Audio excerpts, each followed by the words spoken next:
You fire your agent basically because you think you're worth more money, or somebody is telling you offline that you're worth more money than you're willing to accept. That's the only thing that I can think of here. And, I would also say to Daniel Jones, it's interesting because they did not pick up his fifth-year option. That's right. And so they rolled the dice. They brought in Kafka. They brought in Brian Daboll, and they got the best out of Daniel Jones. And I would give him, if Patrick Mahomes is an A++, okay, so he's the best player at the position. He's a player that can play hurt and still play effectively and still play at a level that we very rarely have ever seen before this early in someone's career. As a matter of fact, we've never seen it before. So he's the A++ guy. The A+ guy is probably Joe Burrow, right? Joe Burrow's an A+ guy. I would say that Josh Allen at one point in time this season was an A+ guy. I think Justin Herbert's probably an A guy. Trevor Lawrence, an A- guy. I would probably say Jalen Hurts is an A- guy only because he got hurt. If he didn't get hurt, he'd probably be an A+ guy. And sure. He played A+ in the Super Bowl for me. And the point being is that, I think if you are Daniel Jones, you're kind of like a B guy. You're not in that conversation with those guys. I'm sorry, you're just not. Sure. And I think Trevor Lawrence is getting to be into that conversation with those upper echelon guys. I think Daniel Jones, for the first 3 years, they screwed him up. Everybody agrees with that. I think the owner agrees with that. We certainly agree with that. You didn't think you would be here after this year? Nope. I didn't think that there was really a chance of him being here after this year. And I don't think the Giants thought that either. That's why they didn't pick up that fifth-year option. Yeah, and I think that Brian Daboll and Joe Schoen said, hey, if this works out, that's great for us, but we probably are expecting that it doesn't. And what's interesting is, it was just on Friday we were having this discussion, and I was asking you, is there another team out there that's going to give Daniel Jones that type of money? And we kind of said no. Now, I know that the franchise tag is available to the Giants, but let's not forget, this is one of those things, and we get into the cap maybe too much sometimes, but this is one of those things that's important to know. The franchise tag, if they use that on him, is fully guaranteed against the cap. So all these adding to the roster moves that the Giants want to do to get better and build off of next year become significantly hampered if they have to use the franchise tag, as opposed to getting a long-term deal done, spreading the money out, and creating more cap space to bring in players, because obviously there's a talent issue there. Oh, man, I love when you talk like this. I know, I could see you getting like salivating. I do like this. So you have the franchise tag, but you also have the non-exclusive tag as well. The transition tag. The transition, right? Well, you want to call it a transition tag. I will tell you non-exclusive, meaning that, they could tag him at a lower number, and then he can still go out and negotiate with other teams. And then the Giants can match that contract if they want to. If they don't want to, then they receive 2 first-round picks as compensation coming back. Yeah, and you don't see that. I don't think have you ever really seen that?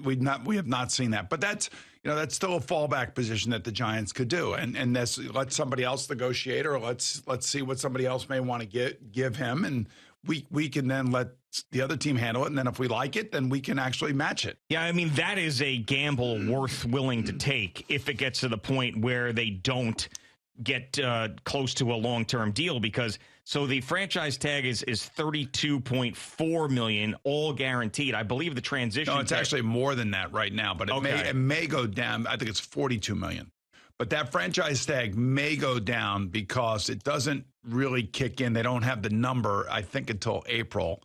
And the number could actually come down if there are players that restructure their contracts and things of that nature. Okay. You see what I'm saying? So the non-exclusive franchise tag, which means that Daniel Jones could go out and negotiate with other teams, is about $32 million. Well, yeah, in the Post article this morning, it says right now 29.5. That's what it says for and it says 32 and change for the franchise tag, and it says 29.5 for that other tag, the transition tag. So that's where it stands right now, and we'll see if that ends up changing. But this is where it's going to be a game of chicken between these two sides. Now, it shouldn't be, But Daniel Jones and those who are representing him are going to say, wait a second, look at this year that you had. You won this playoff game. You're in your prime. You're hitting free agency. And this is why when you talked about agents being worth their salt or not, or Derek Carr's agent and some of these other agents, I mean, this is why I think Daniel Jones changed his agents, because they need to go to other teams to get some leverage here to drive that number up.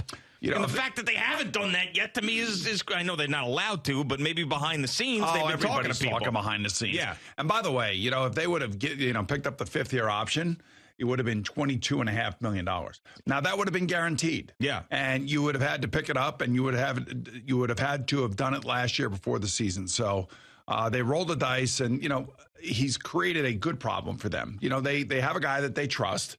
The question is, much like Baltimore, they have a guy that they trust.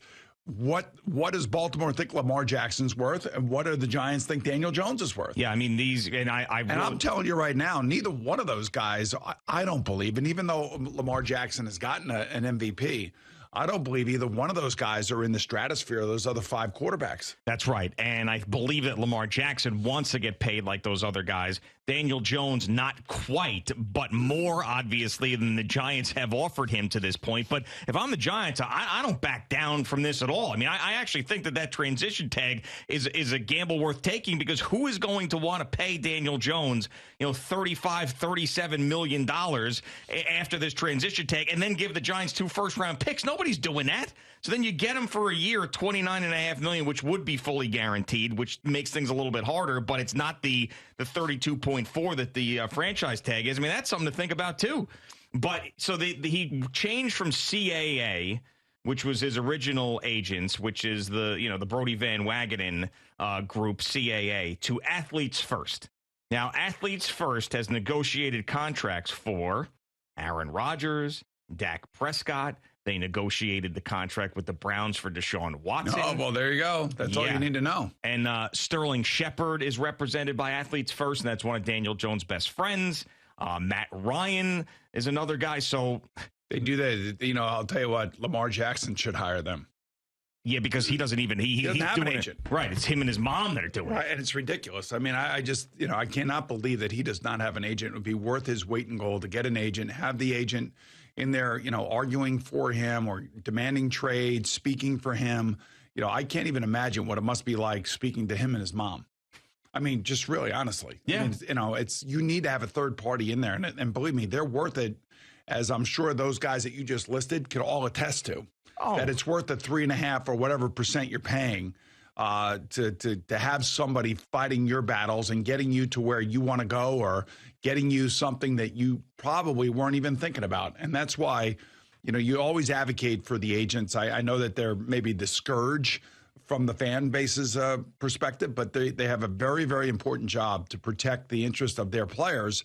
And, obviously Daniel Jones didn't think CAA was doing that. And the other thing about the agent that is critical in these negotiations is you have someone there as the buffer. So when the other side either lowballs you or says something negative about you, the agent sometimes doesn't tell you that to keep the relationship between the two sides as good as it can be, as opposed to when you're doing it yourself, and then now all of a sudden you got bad feelings because the organization, they don't believe in me, they don't like me, looks what I've done with that. It's like when they go into arbitration in baseball. Exactly. It's a disaster. And then all of a sudden you got the bad feelings, and then maybe he ends up leaving because of it. Exactly. So, I mean, it's just silly not to have an agent in pro sports these days.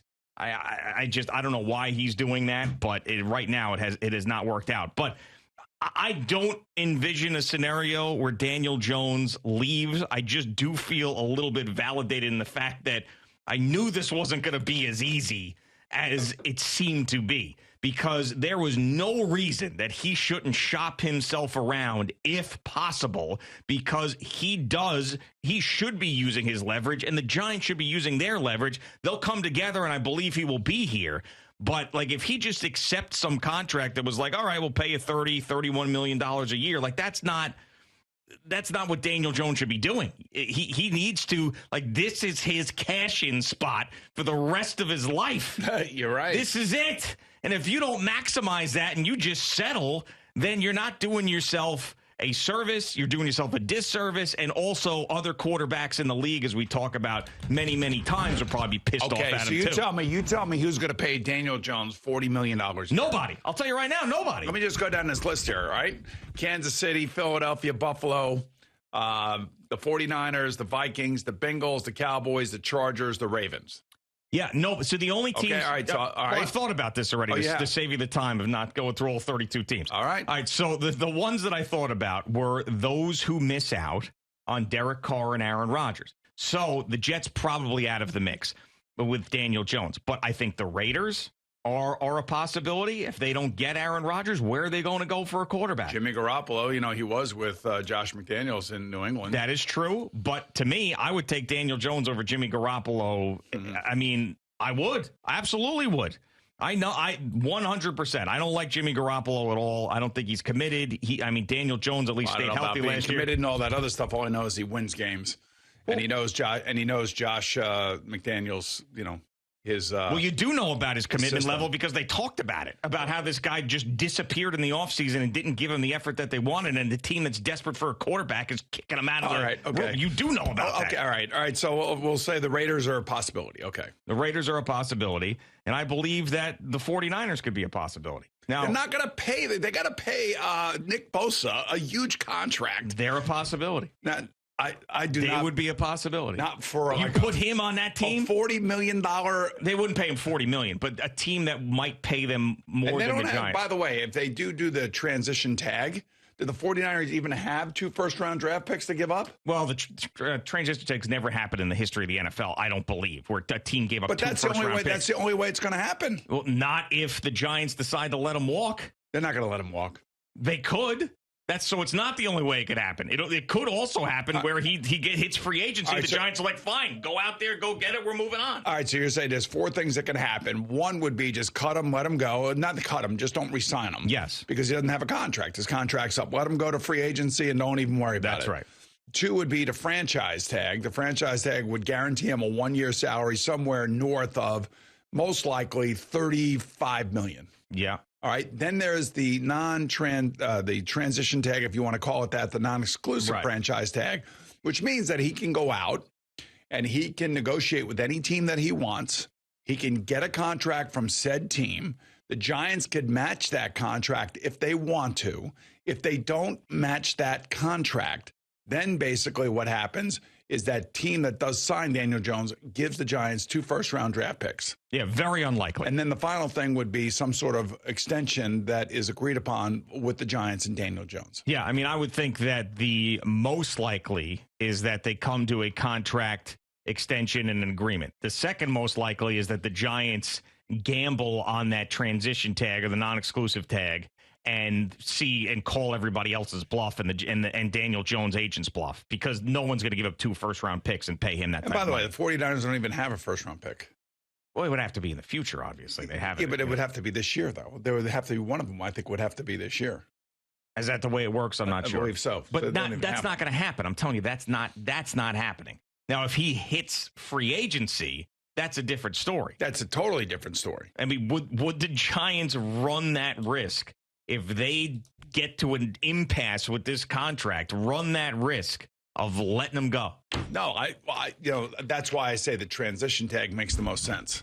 Makes a ton of sense. No, it does. It really does. Because right. You get that number lower. Now, it is fully guaranteed, and that's whatever it is. So that total contract number is going to hit the salary cap, and it will have an impact because of the enormity of the number. Yes. There's no way, as you said, that they can spread it out over 4 years with signing bonuses and bonuses here and bonus. It's a hard number. Yeah, which impacts the roster build for Joe Shane, which is an issue.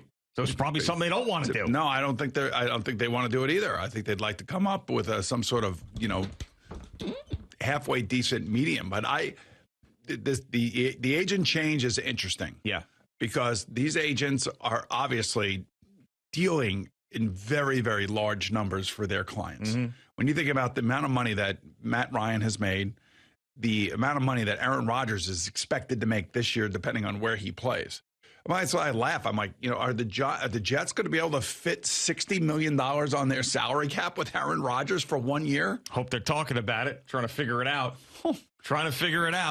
So that's why, Daniel Jones will walk in free agency. He'll go somewhere else. Aaron Rodgers will come to the Jets, and then the Jets can trade Zach Wilson to the Giants, and he could be the starting quarterback next year.